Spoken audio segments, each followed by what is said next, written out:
I'm Tiger Height, and I'm here to make WWE Smackdown and Pro Wrestling Majestic again.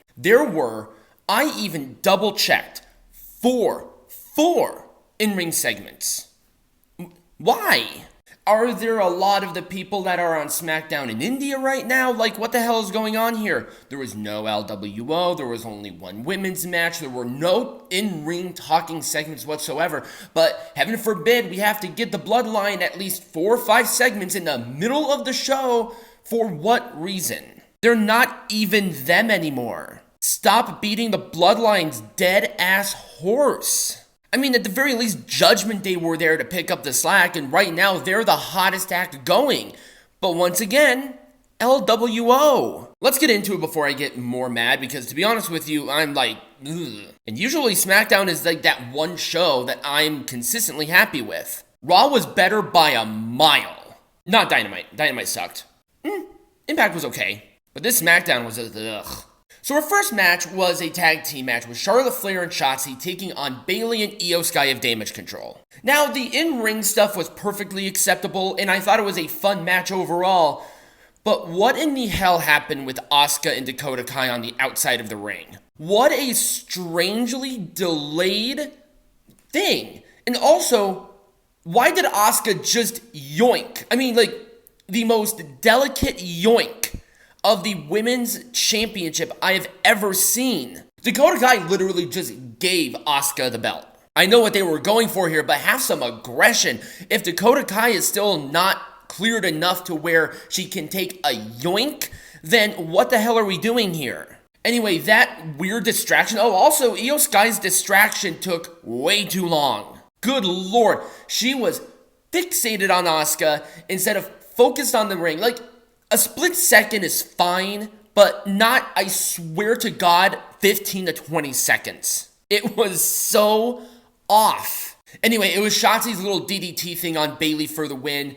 And once again, Shotzi, the new cool look, I dig it, but there's no other attitude change. There's nothing else. She's just a shorter-haired version of Shotzi. Let's put some aggression on her. She's sitting there smiling and jumping up and down. It's almost like Barbie and Hot Topic had a love child. I dig it. Anyway, Babyface won. Orange Cassidy thumbs up. I like the majority of the match. Just the distraction was weird.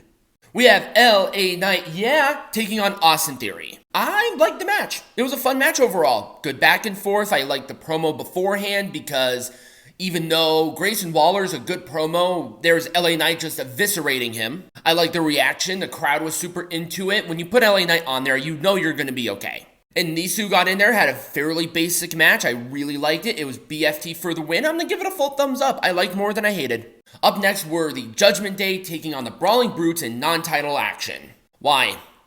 Once again, I know I bitch about this all the time, but this is almost a reiteration because you almost have to.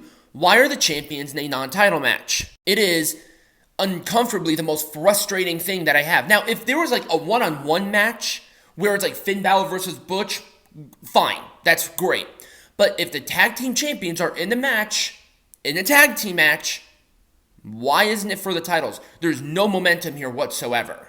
And here's the thing, I liked the match. The back and forth was really, really good, and it was a coup de grace for Judgment Day to win. But I did like what we saw after. So we had Bobby Lashley and the Street Profits come out, and they faced down the 3 male members of Judgment Day because Rhea is in India right now. And I like it because it's almost establishing the new group as something, but, and this is a big but, the Street Profits are going for the tag team champions, clearly, unless Bobby Lashley is teaming with one of them, which would be ridiculous.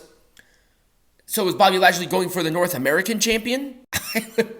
I would like to see that, actually. I liked it all. Thumbs up. And I swear to God, I double and triple checked this. This is the main event. 3 segments in ring, main event. There was so much backstage. That's how much backstage nonsense there was. And over half of it was with these two, which is, you know, they're not bad wrestlers. They actually had a good main event.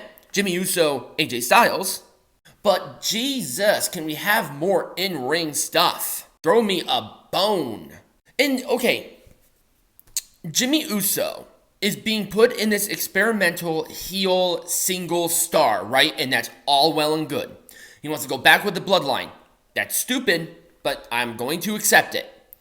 Why is he losing? I believe this is his second clean loss since turning heel. He is not as successful as anybody else. At least with Jay, he won matches to justify his singles run. He went for the undisputed Universal Champion to definitively tell you that they're going to push him.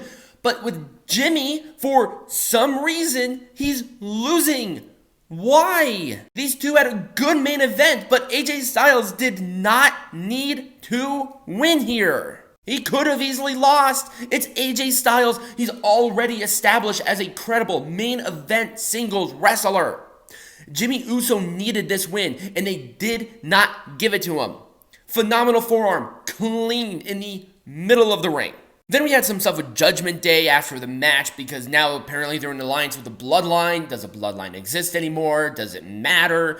And that was really the end of the show. I personally had conflicting feelings about this show, but I want to hear from you guys. Let me know what you thought about this video, and also Smackdown in the comments either down below or right over here, depending on where you're watching this on. Like the video, share it with all your friends, subscribe or follow the channels, depending on where you're watching this on, and follow all of the links in the description or in the bio. And as always, be majestic.